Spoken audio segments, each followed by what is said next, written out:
Now, guys, market has now given us the pullback for the day. Exactly what we were expecting. It has given us the pullback.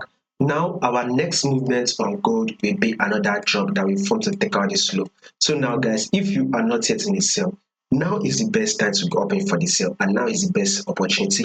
I'm going to be telling you why we are going to be opening for the sale. But before we go ahead to predict what market will be doing for the day, to those of you that are yet to subscribe to the channel, be it you are new and not yet subscribed, guys, make sure you do also click on the subscribe button. Make sure you like, make sure you share, make sure you make your comments, and also make sure you follow the Telegram channel so that once we drop one or two updates, you will not miss out on any single update. You will find the link to the Telegram channel in the comment section. Now let's start with the trend, guys. Remember, before you take a trade, you need to know what the trend is. Once you know what the trend is, then you have to trade with the trend. Now, what can we say the trend is on our gold? When you take a look at this gold, what can you say the trend is on the gold? It is very clear and it is very simple. Gold is on a downtrend move. Now, this is our first low on gold. Here comes the lower high, right? Markets eventually drop again to form a new lower low. This is the lower high, right? Markets eventually give us another drop to form a new lower low. Here comes the lower high. Market then was able to drop again to form a new lower low, right? This is the lower low right here.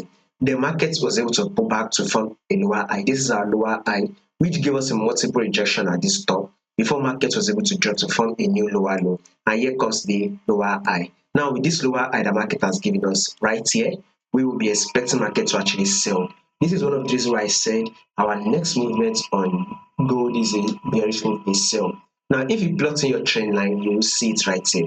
That it is literally tapping your trend line, by the way. I mean, you can see touch here, multiple touch, right? Also, a touch, little touch here.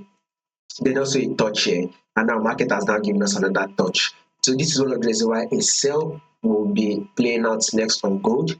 If you are not yet in the sell, make sure you go in for the sell. More movement to the downside is what we'll be expecting. We'll be covering more updates on for you guys. So make sure you subscribe in order for you not to miss out on the updates. Like and share also.